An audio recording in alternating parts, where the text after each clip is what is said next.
nous, Djamambou, qui est critique de cinéma pour le magazine AO Télé. Vous êtes à Bruxelles. Bonsoir, Dja. Bonsoir. Les cinéastes femmes sont un peu plus présentes cette année, notamment dans la sélection Un certain regard. Et on retiendra notamment sur le cinéma maghrébin Mounia Medour et Mariam Touzani qui viennent chacune présenter leur tout dernier long métrage. On peut dire que c'est une belle entrée pour le Maghreb avec deux films de deux réalisatrices, effectivement.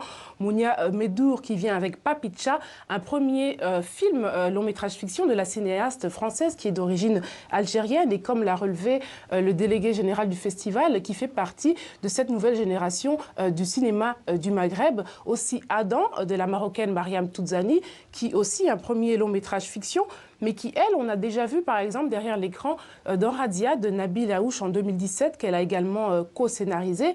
Et on lui doit notamment le court-métrage Aya va à la plage en 2015. Alors déjà, concernant la course à la Palme d'Or maintenant, on suivra aussi avec attention deux premiers films, cette fois Les Misérables, du réalisateur malien Ladji Ly et Atlantique, de la cinéaste franco-sénégalaise Mati Diop.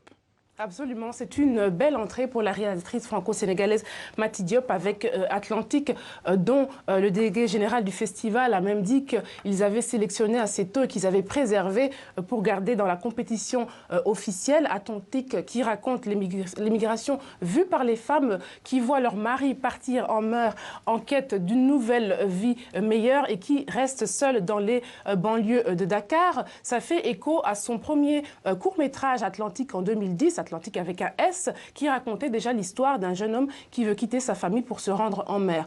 On lui doit aussi à Mati Diop 1000 soleils, un documentaire sur les traces de Touki Bouki de feu Djibril Diop Mambéty, qui n'est autre que son oncle. Ensuite, évidemment, la belle surprise Les Misérables de Ladji Ly, français d'origine malienne, qui fait une toute première entrée au Festival de Cannes grâce à ce film sur les banlieues françaises, qui est aussi développé de son court-métrage éponyme en 2017, qui était notamment nominé pour la catégorie court-métrage au César en 2018. Précision à Bruxelles pour TV5 Monde de Djamambou. Merci. Rappelons que c'est le réalisateur mexicain Alejandro González Iñárritu qui présidera ce jury de la Palme d'Or. Le festival, on le rappelle, se tiendra du 14 au 25 mai.